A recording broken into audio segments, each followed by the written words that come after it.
ഇന്ന് ഈവനിങ് ഒരു 4 മണിയൊക്കെ ആയപ്പോൾ നമ്മൾ കാപ്പി കുടിക്കുന്ന സമയമായപ്പോൾ അപ്പു എൻ്റെ അടുത്ത് പറഞ്ഞു ഒരു തട്ടിക്കൂട്ട് സ്നാക്ക് ഉണ്ടാക്കി തരാമെന്ന് പറഞ്ഞു. ആപ്പാടെ അവിടെ ഉണ്ടാകുന്ന നേന്ത്രപ്പഴമായിരുന്നു കേട്ടോ.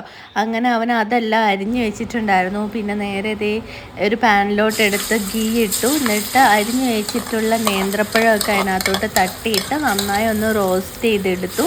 പിന്നെ നമ്മൾ കുറച്ച് നട്ട്സൊക്കെ ചോപ്പ് ചെയ്ത് വെച്ചിട്ടുണ്ട്. പംകിൻ സീഡ്സും ബദാമും അങ്ങനെയുള്ള സാധനങ്ങളൊക്കെ നമ്മൾ കുറച്ച് ഇതുപോലെ ചോപ്പ് ചെയ്ത് വെച്ചിട്ടുണ്ടായിരുന്നു. അത് ആക്ച്വലി അവനത് റോസ്റ്റ് ചെയ്തിട്ടിടാമെന്നാണ് വിചാരിച്ചത്. പക്ഷെ അത് മറന്നുപോയി. നമ്മൾ പിന്നെ അതിൻ്റെ മുകളിൽ ടോപ്പപ്പായിട്ട് അതിട്ടിട്ട് ഒന്നുകൂടി ഒന്ന് നന്നായിട്ട് വഴറ്റിയെടുത്തു കേട്ടോ.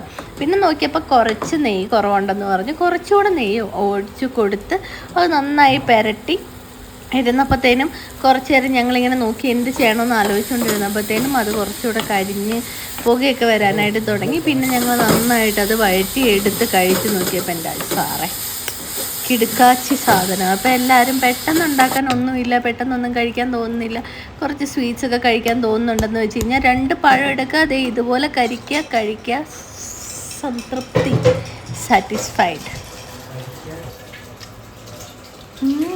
നല്ല ടേസ്റ്റ് ഉണ്ട്. സൂപ്പർ. അപ്പോൾ